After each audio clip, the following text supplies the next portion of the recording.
Hello friends, स्वागत है आपका आपके अपने YouTube channel pre Anil classes में। मैं हूं अनिल तिवारी और आज के इस वीडियो में हम पढ़ने वाले हैं क्लास 8th की संस्कृत अर्थात कक्षा 8वीं की संस्कृत, जिसका प्रथम पाठ का नाम है सुभाषितानी। तो आज के इस वीडियो में हम पहले ये जानेंगे कि इसमें दिए हुए श्लोकों को पढ़ा कैसे जाता है और उनका शब्दार्थ जानेंगे। तो आइए शुरू करते हैं। सबसे पहले इस पाठ का अर्थ जानते हैं। प्रथमा पाठा मतलब पहला पाठ, लेसन नंबर 1, जिसका टाइटल है सुभाषितानी। सुभाषितानी जैसा कि आपके पाठ में ही दिया हुआ है, सुभाषित शब्द दो शब्दों से मिलकर के बना होता है, सु और भाषित। सु और भाषित इन दो शब्दों से मिलकर के बना होता है। सु का अर्थ होता है सुंदर तथा भाषित का अर्थ होता है वचन। इस प्रकार से सुभाषित का अर्थ हो जाता है सुंदर वचन या मधुर वचन। इस पाठ में सूक्ति मंजरी, नीति शतकम, मनुस्मृति, शिशुपाल वधम, पंचतंत्रम यानी सूक्ति मंजरी, नीति शतक, मनुस्मृति, शिशुपाल वध और पंचतंत्र से रोचक और विचार परक श्लोकों को संग्रहित किया गया है। यानी इस पाठ में जो श्लोक दिए गए हैं वो सूक्ति मंजरी, नीति शतक, मनुस्मृति, शिशुपाल वध और पंचतंत्र से लिए गए हैं। तो आइए सबसे पहले श्लोक नंबर 1 को देखते हैं कि इसको पढ़ेंगे कैसे और फिर इसका शब्दार्थ जानेंगे और फिर इसका भावार्थ। तो चलिए सबसे पहले इसको पढ़ते हैं। इसको पढ़ेंगे कैसे? तो इसको इस प्रकार से पढ़ेंगे।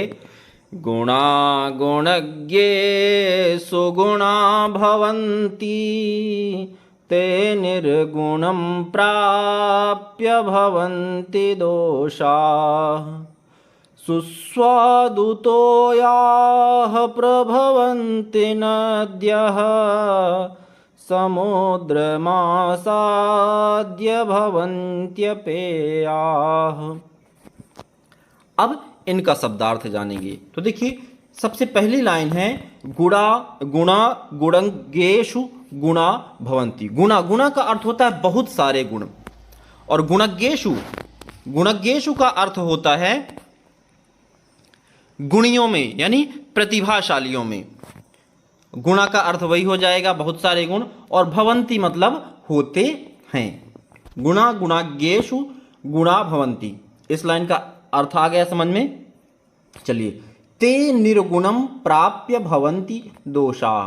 ते मतलब होता है वे, निर्गुणम यानी अवगुण को, प्राप्य, प्राप्य मतलब प्राप्त करके, भवन्ति मतलब होते हैं, और दोषाः मतलब अवगुण या त्रुटि। ठीक है। सुस्वादु तोयाः प्रभवन्ति नद्यः।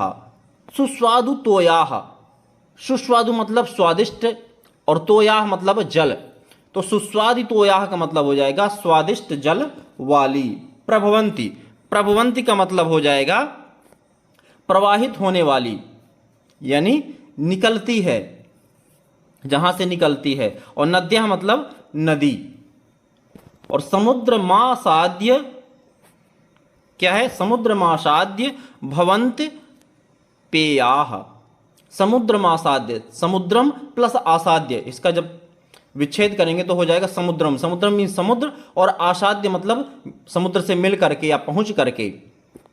भवन्त्य पेयाः, भवन्त्य पेयाः, इसको जब विच्छेद करेंगे तो होगा भवन्ति और अपेयाः। भवन्ति का मतलब होता है होते हैं, और अपेयाः का मतलब पीने योग्य नहीं।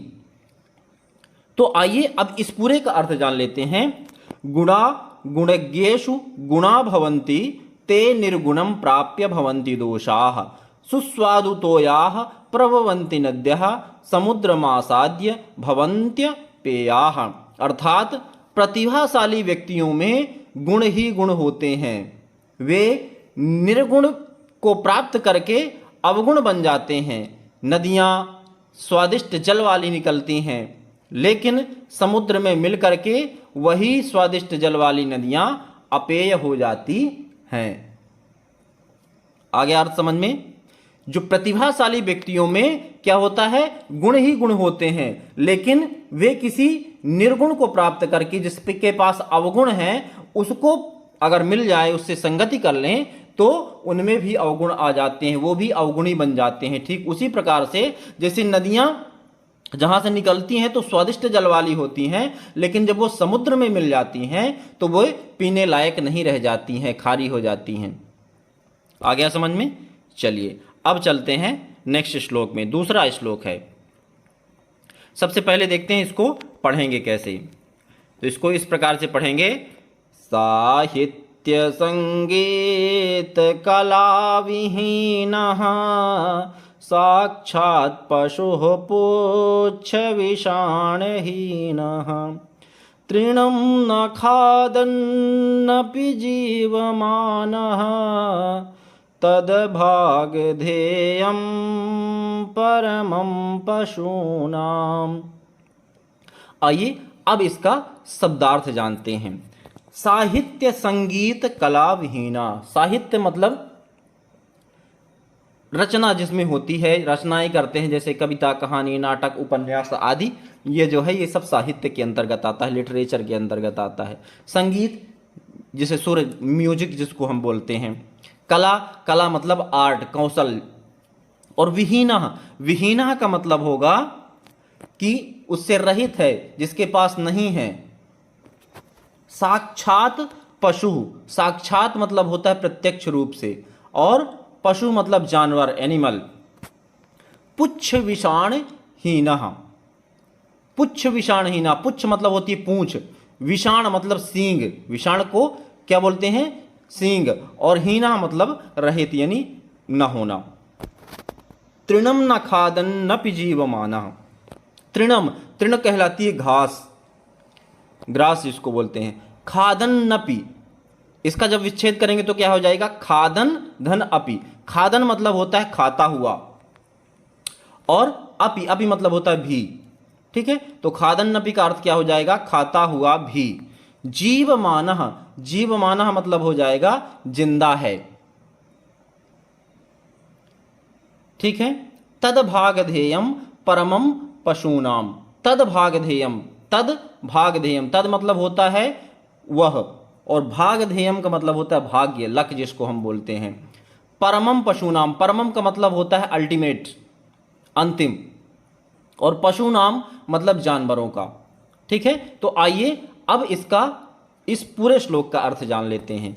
साहित्य संगीत कला विहीनः साक्षात् पशु पुच्छ विषाणहीनः तृणम न खादन न पिजीवमानः तद्भागधेयम परमम पशूनाम। इसका अर्थ हो जाएगा कि साहित्य संगीत कला से रहित, साक्षात पूंछ और सींग के बिना जानवर है, जो घास नहीं खाता हुआ भी जिंदा है। अर्थात जो साहित्य संगीत और कला से रहित व्यक्ति है, जिसके पास न तो साहित्य है, न संगीत है, न कला है, वह व्यक्ति साक्षात पूंछ और सींग के बिना जो जानवर होता है उस तरह के होता है, बिना सींग और पूंछ वाला जानवर, जो कि घास न खाते हुए भी जिंदा है।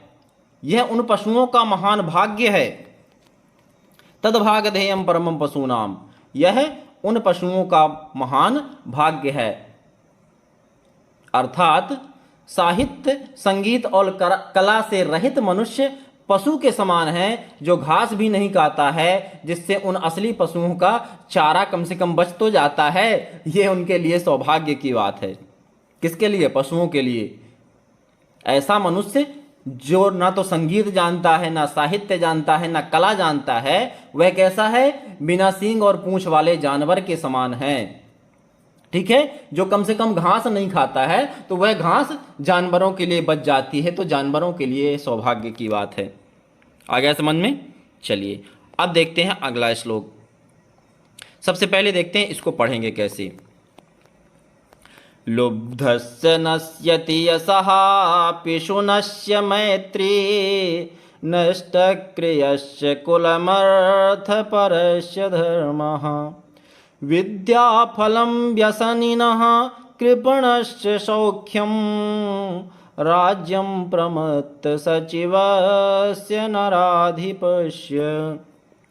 आइए अब इसका शब्दार्थ जानते हैं। लुब्धस्य, लुब्धस्य मतलब होता है लोभी, लालची, ग्रीडी। नश्यति, नश्यति मतलब खत्म, बर्बाद, डिस्ट्रॉयड। यशः, यश क्या कहलाता है? प्रसिद्धि, महिमा। पिशुनस्य मैत्री, पिशुनस्य जानते किसको बोलते हैं? चापलूस, जो इधर का उधर करता रहता है, इसको उससे भिड़ाएगा, उसको इससे भिड़ाएगा, उसको बोलते हैं पिशुनस्य अर्थात चापलूस। मैत्री, मैत्री मतलब दोस्ती, फ्रेंडशिप। नष्टक्रियस्य, नष्टक्रियस्य क्या हो जाएगा? नष्ट मतलब नष्ट हो जाना, निष्क्रिय हो जाना, ठीक है। नष्ट क्रिया मतलब निष्क्रिय हो जाना, ठीक है। कुलमर्थ परस्य, कुलमर्थ परस्य, कुलम अर्थ परस्य, कुलम कहलाता है वंश, ठीक है। और अर्थपरस्य, अर्थपरस्य मतलब धन चाहने वाला, अर्थात लोभी व्यक्ति जिसको हम बोलते हैं, मनी ओरिएंटेड पर्सन। कुलमर्थ परस्य धर्मः, धर्म मतलब जो हमारा धर्म है, सच्चाई, पवित्रता जिसको हम बोलते हैं ना कि अहिंसा परमो धर्मः, अहिंसा हमारा परम धर्म है, ठीक है। तो धर्म मतलब सच्चाई या पवित्रता मान सकते हैं, ठीक है। विद्याफलम व्यसनिनः कृपणस्य सौख्यम, विद्याफलम, विद्या क्या कहलाती है? विद्याफलम, विद्या और फलम, विद्या का फल, और विद्या क्या कहलाती है? हमारा सीखने का परिणाम, जो भी हम सीखते हैं ना, रिजल्ट ऑफ लर्निंग बोल सकते हैं इसको, ठीक है। व्यसनिनः, व्यसनिनः मतलब व्यसन करने वाला, जिसको बुरी लत है, जो एडिक्ट पर्सन है, ठीक है। कृपणस्य, कृपण कहलाता है कंजूस, मक्खी चूस जिसको बोलते हैं हम लोग। सौख्यम, सौख्यम का मतलब होता है सुख, आनंद, हैप्पीनेस, प्लेजर, कंफर्ट, कुछ भी बोल सकते हैं। राज्यम, राज्यम मतलब राज्य, जिसको हम स्टेट बोल सकते हैं या किंगडम बोल सकते हैं। प्रमत्त सचिवस्य, प्रमत्त सचिवस्य का मतलब हो जाएगा प्रमत्त मतलब होता है घमंडी, और सचिव कहलाता है मंत्री, ठीक है ना। तो प्रमत्त सचिवस्य मतलब घमंडी मंत्री। नराधिपस्य, नराधिपस्य, नराधिपक कहलाता है राजा, किंग। आ गया समझ में? तो अब इस पूरे का अर्थ जान लेते हैं। लुब्धस्य नश्यति यशः, पिशुनस्य मैत्री, नष्टक्रियस्य कुलमर्थपरस्य धर्मः, विद्याफलं व्यसनिनः कृपणस्य सौख्यम, राज्यम प्रमत्त सचिवस्य नराधिपस्य। अर्थात लोभी की प्रसिद्धि, लोभी की प्रसिद्धि, चापलूस की दोस्ती, आलसी का वंश, और जो लालची है उसका धर्म, और जो व्यसन करने वाला है, बुरी लत वाला है, जो एडिक्ट है, उसको विद्याफल, और कंजूस को आनंद, और आडंबरपुर यानी जो घमंडी है, जिस राज्य का मंत्री घमंडी है, ऐसे राजा का राज्य, ये सब क्या हो जाते हैं? नष्ट हो जाते हैं, बर्बाद हो जाते हैं। नष्टक्रियस्य, ठीक है। तो क्या हो जाते हैं? बिल्कुल बर्बाद हो जाते हैं। अर्थात जो लोभी है, लालची है, उसको प्रसिद्धि मिल गई। जो चापलूस है उसकी आप दोस्ती करोगे तो वो आपको मीठा मीठा बताएगा और आपकी जड़ें काटता रहेगा। आलसी का वंश, जो आलस करने वाला है उसका वंश। जो धन लोलुप है यानी लालची है, उसका क्या हो जाएगा? यानी धन का लालच करने वाले का धर्म। और बुरी लत जिसके लगी हुई है, जैसे गांजा दारू पीने की, उसका क्या होता है? उसको विद्या नहीं मिलने वाली है। बहुत सारे बच्चों को देखते हो कि सिगरेट पीते हुए कहीं बैठे रहते हैं, स्कूल नहीं जाते हैं, ठीक है। तो ऐसे लोगों को विद्या नहीं मिलने वाली है। कंजूस, जो कंजूस है उसको आनंद नहीं मिलने वाला है। वो मक्खी चूस क्या कहता है? किस में 10 रुपए बचा लूं, किस में 20 रुपए बचा लूं, यही सोचता रहता है, उसको कभी आनंद नहीं आने वाला। और जो आडंबरपूर्ण है, मतलब जो राजा का मंत्री घमंडी है, उसके राजा का राज्य कभी भी अच्छे सुचारू रूप से चलने वाला नहीं है। ये सब बर्बादी के लक्षण हैं। अर्थात अगर लोभी को प्रसिद्धि मिल गई, अगर आप चापलूस की दोस्ती करोगे, अगर और जो आलसी का है उसका वंश नहीं बढ़ने, जो आलसी है उसका वंश नहीं बढ़ेगा, जो धन लोलुप है अर्थात धन जहाँ से भी धन आ जाए, चाहे वो अच्छा रास्ता हो या बुरा, ऐसे लोगों का धर्म, बुरी लत वाले लोगों को विद्या, कंजूस को आनंद और आडंबरपूर्ण मंत्री के राजा का राज्य, ये सब बर्बाद हो जाते हैं। ये सब बर्बादी के लक्षण हैं। आ गया समझ में? चलिए अगला श्लोक देखते हैं। सबसे पहले इसको पढ़ते हैं। पीत्वा रसं तु कटुक मधुर समान माधुर्यमेव जनयेन् मधुमक्षिकासौ सन्तस्तथैव समसज्जन दुर्जनानां श्रुत्वा वचः मधुरसूक्तिरसं सृजन्ति। पीत्वा रसम, पीत्वा मतलब पी करके, रसम मतलब रस, जूस जिसको बोल सकते हैं हम लोग। पीत्वा रसम तू मतलब या, और कटुकम मतलब होता है कड़वा। मधुरम मतलब होता है मीठा, और समानम मतलब एक समान। माधुर्य मेव मतलब मधुर ही, माधुर्यम एव, माधुर्यम मतलब मधुर और एव मतलब ही। जनयेन मधुमक्षिकासो, जन इसको जब विच्छेद करेंगे तो होगा जनयेत मधुमक्षिका असौ। जनयेत मतलब पैदा करती है, असौ मतलब होता है यह। असौ क्या है? अट्स का स्त्रीलिंग होता है, ठीक है। और संतस तथैव मतलब संतः तथा एव, ठीक है। संत कहलाता है, संत अच्छे लोग, गुड पीपल, ठीक है। तथैव मतलब तथा और एव, यानी तथा मतलब और एव मीन्स भी, यही। संतः मतलब संत लोग, गुड पीपल। श्रुत्वा मतलब सुन करके। वचः मतलब बातें, वाणी जिसको बोलते हैं। मधुर सूक्त रसम सृजंती, मधुर सूक्त, मधुर मतलब मीठा, सूक्त रस मतलब मधुर सूक्त रसम को यदि पूरा बोलें तो बोल सकते हैं लवली स्पीच, प्यारा, बहुत ही मधुर वाक्य रूपी रस। असृजंती मतलब निर्माण करते हैं, क्रिएट करते हैं। अब इस पूरे का अर्थ जान लेते हैं। इस पूरे श्लोक का अर्थ क्या होगा? तो श्लोक क्या है? पीत्वा रसम तु कटुकम मधुरम समानम माधुर्यमेव जनयन मधुमक्षिकासौ संतस्तथैव समसज्जन दुर्जनानाम श्रुत्वा वचः मधुर सूक्त रसम सृजन्ति। अर्थात जैसे मधुमक्खी कड़वा या मीठा रस पी करके मीठा ही रस पैदा करती है। मधुमक्खी जो होती है, चाहे वो कड़वा रस पिए या मीठा रस पिए, लेकिन जो उसका जो मधु होता है, शहद होता है, जो हनी होता है, वो कैसा होता है? मीठा होता है, स्वीट होता है। उसी तरह से संत महात्मा जो होते हैं, अच्छे लोग होते हैं, वे दुष्ट लोगों की बातें को सुन करके भी, उनको कोई गाली भी दे तब भी वो क्या करते हैं? मधुर वाक्य रूपी रस को उत्पन्न करते हैं, मीठे वचन हमेशा बोलते हैं। जैसे मधुमक्खी चाहे फूलों से कड़वा रस इकट्ठा करे या मीठा, लेकिन जो हनी बनता है, जो शहद बनता है, वो मीठा ही होता है। ठीक उसी प्रकार से जो सज्जन लोग होते हैं, महात्मा लोग होते हैं, संत लोग होते हैं, उनको आप गाली भी दो, कितनी भी बुरी बातें बोलो, वो दुष्ट लोगों की बातें सुन करके भी मधुर बातें ही हमेशा बोलते हैं। आ गई बात समझ में? चलिए अब देखते हैं नेक्स्ट श्लोक। सबसे पहले इसको पढ़ते हैं। विहाय पौरुषम यो हि देवमेवावलंबते,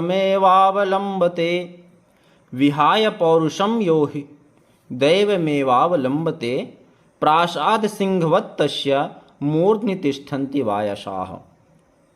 विहाय मतलब होता है छोड़ करके, पौरुषम मतलब पौरुष, परिश्रम, मेहनत, लेबर। यो मतलब होता है जो, दैट ही मतलब होता है निश्चित रूप से, श्योरली। दैवमेवावलंबते, दैवमेवावलंबते, इसका जब विच्छेद करेंगे तो हो जाएगा देवम एव अवलंबते। देवम मतलब देवता, भगवान, गॉड। एव मतलब ही। अवलंबते, अवलंबते मतलब अवलंबन देते हैं, सहारा देते हैं, आश्रय देते हैं। ठीक है। प्रासाद सिंहवत, प्रासाद कहलाता है महल, हवेली जिसको बोलते हैं हम, बंगलो। प्रासाद सिंहवत, सिंहवत मतलब शेर के जैसे, जैसे शेर का बंगला बना हुआ हो ऐसे। तस्य, तस्य मतलब होता है, तस्य को क्या बोलेंगे, उसका, हिज या हर। मूर्धनि, मूर्धनि मतलब होता है सिर पर, हेड पर। तिष्ठन्ति, तिष्ठन्ति मतलब बैठना होता है। और वायसा, वायस कहलाता है कौवा, क्रो। ठीक है। तो आइए अब इस पूरे श्लोक का अर्थ जानते हैं। विहाय पौरुषम यो हि देव, विहाय पौरुषम यो हि दैवमेवावलंबते प्रासाद सिंहवत तस्य मूर्धनि तिष्ठन्ति वायसाः। अर्थात निश्चित रूप से जो मेहनत को छोड़ करके सिर्फ भगवान का सहारा लेता है, वो व्यक्ति ऐसा होता है, उसकी स्थिति ऐसी होती है जैसे महल में बने हुए शेर की, कि उसके सिर पर कौवे बैठते रहते हैं। जो ये कहते हैं ना कि हुई है सोई जो राम रचि राखा, मतलब जो भी भगवान करेगा तो हम कर्म कुछ नहीं करेंगे, काम कुछ नहीं करेंगे, बोलेंगे अरे बैठे मिले खाने को तो कौन जाए कमाने को। ठीक है। तो ऐसे लोगों को की स्थिति उसी तरह होती है। अगर आप कुछ काम धाम नहीं सोचोगे, केवल भाग्य के भरोसे बैठे रहोगे। ठीक है। किसी अच्छे व्यक्ति ने कहा है कि जो भाग्य के भरोसे रहते हैं उनको केवल उतना ही मिलता है जो जितना मेहनत करने वाले छोड़ देते हैं। ठीक है। तो जो लोग भाग्य के भरोसे रहते हैं कि हमको कुछ करना ना पड़े, भगवान के नाम पर खाते रहो जो भी मिलता रहे, तो ऐसे लोगों की स्थिति ठीक वैसी होती है जैसे महल में हम लोग जब घर बनवाते हैं, बंगलो बनवाते हैं, तो उसमें एक शेर बनवा देते हैं, मूर्ति बनवा देते हैं, तो उसके ऊपर कौवे बैठते रहते हैं। ठीक है। उसके ऊपर पोटी भी कर देते हैं। वैसे जंगल के शेर की जाके ऊपर बैठने की है हिम्मत किसी कौवे की। तो इसी तरह से उस व्यक्ति की भी स्थिति होती है जो कि कैसा होता है, सिर्फ भगवान भरोसे बैठा रहता है। चलिए अब नेक्स्ट श्लोक को देखते हैं। सबसे पहले इसको पढ़ते हैं। पुष्प पत्र फल छाया मूलवल्क लदारुभिः, पुष्प पत्र फल छाया मूलवल्क लदारुभिः, धन्या महीरुहा येषां विमुखं यान्ति नार्थिनः। पुष्प पत्र फल छाया, पुष्प मतलब होता फूल, पत्र मतलब पत्ते, फल मतलब फ्रूट्स, फल जिसको बोलते हैं, छाया, छाया कहलाती परछाई, शैडो। पुष्प पत्र फल छाया, मूल, मूल कहलाती है जड़ें। ठीक है। जड़, रूट जिसको बोलते हैं। वलकल, वलकल कहलाती है छाल, बार्क जिसको हम बोलते हैं। दारुभी, दारुभी यानी कहलाती है लकड़ी, वुड। धन्या, धन्या मतलब धन्य है। मरीरुहाह, मरीरुहाह मतलब एक पेड़ होता है जिसको हम क्या बोलते हैं, टीक, सागौन को, टीक की जो होती है जिससे फर्नीचर बनता है, बहुत अच्छी लकड़ी होती है। ठीक है। तो उसको बोलते हैं महीरुहा। ये शाम, ये शाम मतलब होता है जिसके या जिससे। विमुखम, विमुखम मतलब होता है अपोजिट। यान्ति, यान्ति मतलब होते हैं। नार्थिनः, नार्थिनः मतलब न अर्थिनः, न मतलब नहीं, और अर्थिनः मतलब रिक्वेस्टर, अनुरोध करता। ठीक है। तो आइए अब इस पूरे का अर्थ जान लेते हैं। इस पूरे का अर्थ क्या होगा। फूल, पत्ते, फल, छाया, जड़, छाल और लकड़ी से युक्त जो सागौन का पेड़ है वह धन्य है जिससे याचक अमित्रवत नहीं होते हैं। अमित्रवत मतलब कि अनफ्रेंडली नहीं होते हैं। ठीक है। यानी जिसके पास ये सारी, मतलब इतना इंपॉर्टेंट है वह पेड़ जिसके पास फूल भी है, पत्ते, फल, छाया, जड़, छाल और लकड़ी, ये सब कुछ है। ऐसा पेड़ जो है, ऐसा सागौन का पेड़ बहुत ही धन्य है, बहुत भाग्य है उसके। ठीक है, आ गई बात समझ में।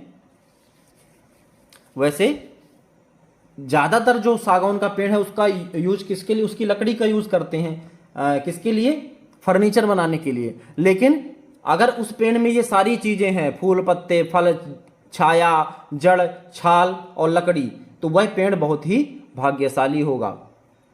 ठीक है, मतलब हम उसके पास कुछ भी लेने जाएंगे तो सारी चीजें ला सकते हैं, उससे फूल भी ले सकते हैं, फल भी ले सकते हैं, पत्ते भी ले सकते हैं। कुछ नहीं ले सकते तो कम से कम उसकी छाया के नीचे खड़े हो सकते हैं। आगे बात समझ में। चलिए अब देखते हैं नेक्स्ट श्लोक। नेक्स्ट श्लोक क्या है, चिंतनीया हि विपदाम आदावेव प्रतिक्रियाः न कूप खननम युक्तम प्रदीप्ते वहनिना गृहे। चिंतनीया हि विपदाम, चिंतनीय मतलब सोचना चाहिए, चिंतन करना चाहिए, मनन करना चाहिए। ही मतलब निश्चित रूप से, श्योरली। विपदाम, विपदा मतलब दुख, संकट की घड़ी में, डिजास्टर में, क्राइसिस में। आदावेव प्रतिक्रिया, आदावेव क्या कहलाता है, आदावेव आदि और एव, आदि मतलब शुरू में और एव मतलब ओनली, सिर्फ। प्रतिक्रिया मतलब सल्यूशन, उसका हल, समाधान। न मतलब नहीं, कूप खननम, कूप कहलाता कुआं और खननम मतलब खोदना। युक्तम मतलब उचित, प्रॉपर। प्रदीप्ते, प्रदीप्ते मतलब होता है प्रज्वलित, यानी जिसने बोले आग जल रही है, प्रज्वलित हो रही है, बर्निंग। वहनिना, वहनिना मतलब वहनिना कहलाती है अग्नि, फायर। और गृह मतलब घर में। तो आइए अब इस पूरे श्लोक का अर्थ जान लेते हैं। इस पूरे श्लोक का अर्थ यह है कि संकट के शुरू होते ही उसका हल सोच लेना चाहिए। जब विपदा प्रारंभ हो, संकट प्रारंभ हो, तभी उसका हल सोच लेना चाहिए, बाद में नहीं सोचना चाहिए। जैसे कि घर में आग जब लगी हो तो उस समय कुआं खोदना उचित नहीं है, क्योंकि जब घर में आग लग गई, आप कुआं खोदने जाएंगे, जब तक कुआं से पानी निकलेगा तब तक आपका घर पूरा जल करके राख हो गया होगा। तो इस प्रकार से अगर संकट आने वाला है तो या आ गया है, तो जैसे ही वो संकट स्टार्ट हो उसी समय से उसका सलूशन ढूंढने की कोशिश करनी चाहिए कि इसको हम कैसे दूर कर सकते हैं। ठीक है, आ गई बात समझ में। तो इस तरह से इस पाठ के जो शब्दार्थ है और भावार्थ है वो कंप्लीट होता है। तो वीडियो आपको कैसा लगा कमेंट बॉक्स में कमेंट करके जरूर बताना। अच्छा लगे, बुरा लगे, कैसा भी लगे, कमेंट बॉक्स में जरूर लिखना। और यदि आप हमारे चैनल में पहली बार आए हैं तो सब्सक्राइब कर लीजिए, बेल आइकन को हिट करिए ताकि हमारे आने वाले वीडियो के नोटिफिकेशन आप तक पहुंचते रहें। और हाँ, लाइक और शेयर करना मत भूलना यार, जितना ज़्यादा से ज़्यादा हो उसे दबा के शेयर करो। ओके, तो अब मिलते हैं नेक्स्ट वीडियो में, तब तक के लिए धन्यवाद, नमस्कार, जय हिंद।